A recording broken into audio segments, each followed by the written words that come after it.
So staying on this theme of masculine and feminine energy, I know one of the things that you talk about is that if a woman likes a man and she's interested, she shouldn't pursue him. Like, why do you believe that?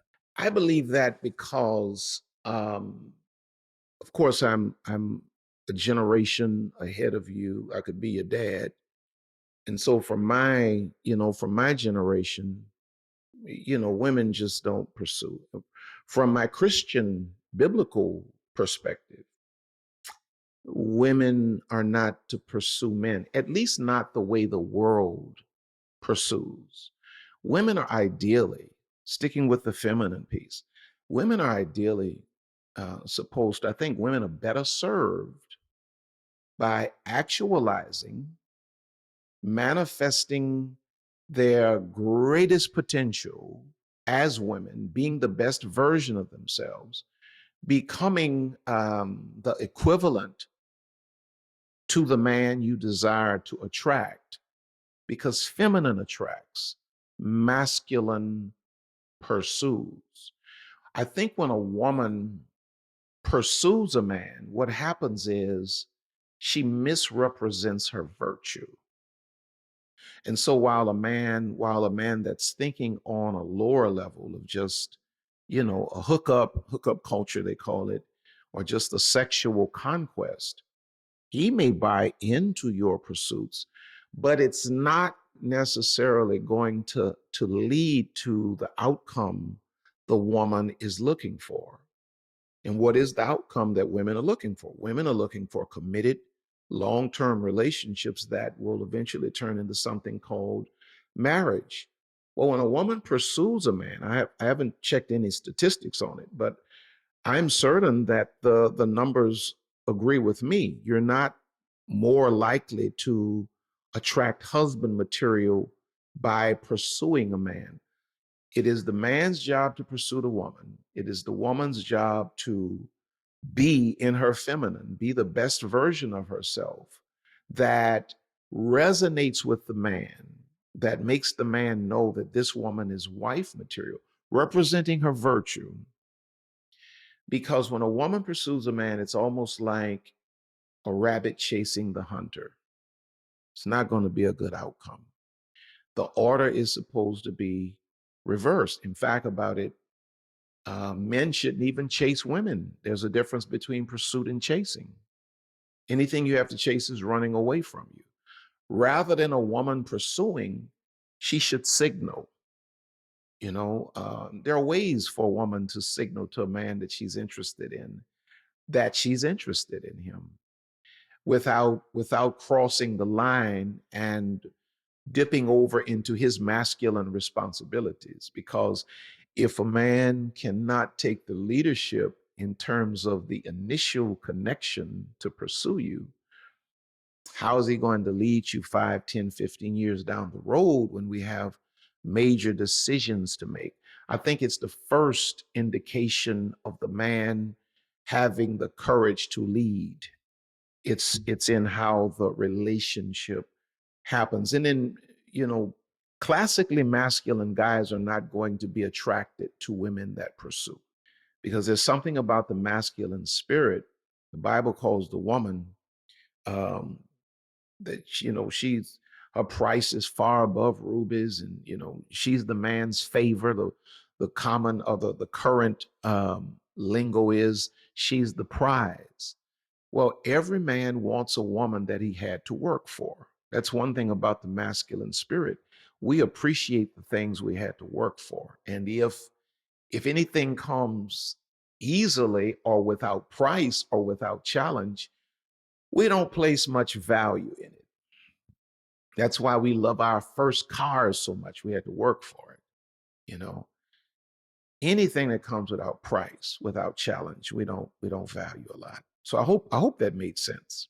Yeah, it makes sense. I think diving into this more, I guess this can be helpful for both men and women. So you mentioned that a woman should pursue a man, but she can let a man know that she is interested in certain ways. Um, what can a woman do instead if she's attracted to a man to kind of let him know that she's interested, and then on the other side of that, how can a man healthily pursue a woman so that he doesn't scare her off and he can be direct to let her know that he's interested? Correct. Well, if you look at the woman's side, I think it's easier today in your generation than it's ever been. When my wife and I got together, there was no such thing as social media and all of this kind of thing. But now we have, as you and I were talking about before we got on, we have Instagram, we have Facebook, and all of that. And so everybody pretty much is on some form of social media. One of the ways a woman can wisely demonstrate interest in a man is through social media.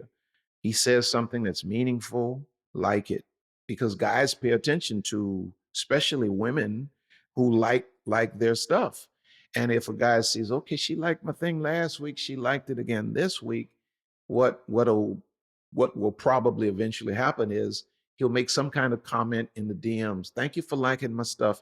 And then from there, you can respond with something a little more lengthy than cool, hey, I really like your stuff. I like the way you think. It's hard to find people today who are thinking on the frequency that I'm living on, and then he comes back with something else, and now you have the fire starter has happened. If a woman is in a room with a guy, um, all she has to do, seriously, all she has to do is glance. Just look at him. And when he looks back and he sees that you're looking at him, smile and then look away.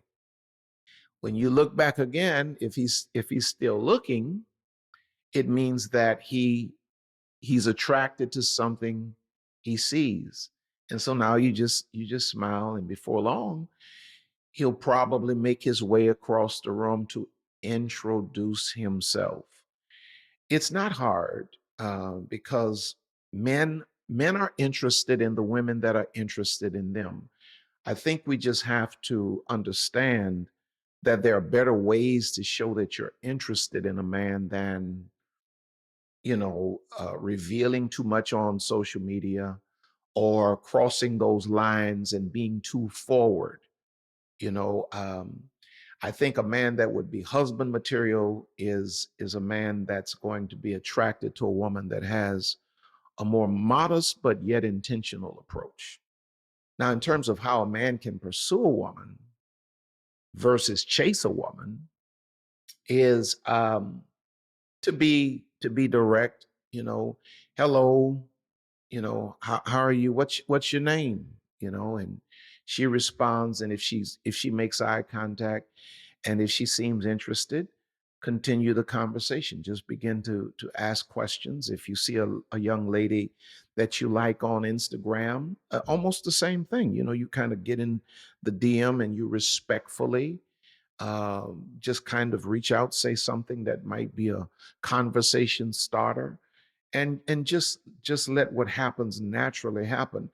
The biggest thing is, you cannot, as a man, you cannot take a lot of the red pill advice of trying to play these games to get a woman into a sexual position, because a woman that would make wife material is going to be turned off by that.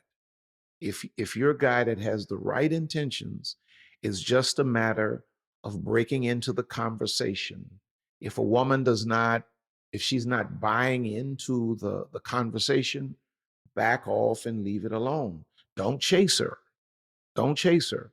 If you're putting the feelers out there and she's not responding, back off and leave it alone. Don't become aggressive. Don't get angry. Just politely, you know, move away from the situation. But if she is engaging, then you continue and you allow the conversation to develop around getting to know her.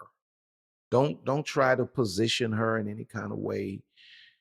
Just get to know her, and what happens naturally will happen. And so taking this one step further, let's just say that two people meet, they like each other, they're interested, they're giving off the energy that they like, and they decide to start dating. what are some signs you think people should look for to know if they're actually compatible for a long-term relationship? I think the level of agreement, you know what I mean? I think when you move from this place where you're having just these general conversations about football, basketball, life, work, so forth and so on. But then you move into those conversations where now you're talking about things like religion, spirituality, politics, values. And I think that's where you have to really begin to pay attention. When we move away from the general fluff stuff and we really start getting into the things that would become hot button issues, because if sometimes you see where you have a couple that seems to work and they're on different aisles relative to politics, but that's not the norm. If because your politics many times speaks to your values, and your values many times speaks to your spiritual perspectives. When you start getting into those kinds of things, if you're constantly having clashing, I think that's a red flag. I think when you start discussing things like money, I think you have to be somewhere in the same ballpark, because why do most relationships or marriages fail? Well, they say, I don't know, I think it's still the case that it's usually because of money. Well, we didn't have those conversations prior to entering into these marital covenants or contracts. And so paying attention to the things that are really going to be most significant to you. And if there's a constant clashing, if there's a constant disagreement, and then I think paying attention to the energy of the other person in the long run. Because I mean, you've dated, you know that there's a certain energy that you can feel when you first meet a person. There's this, "Ooh, whatever." And then as time goes on, that thing seems to kind of dissipate. Well, when a thing is built for the long run, that doesn't dissipate. It becomes greater and greater and greater. It is consistent even when the two people may be at odds about something. Maybe we don't see eye to eye on something, but yet there's this attraction that continues to magnetize one to the other. um and then just you know paying attention to how well we serve each other, because when you find the right woman, when a man finds the right woman, he's going to want to do whatever he can do to make that woman's life easier. When a woman finds the right man, she's not going to be about, all of these issues with submission and all of these kinds of things. When she finds the right man that honors her properly, submission is going to be her natural response to that man.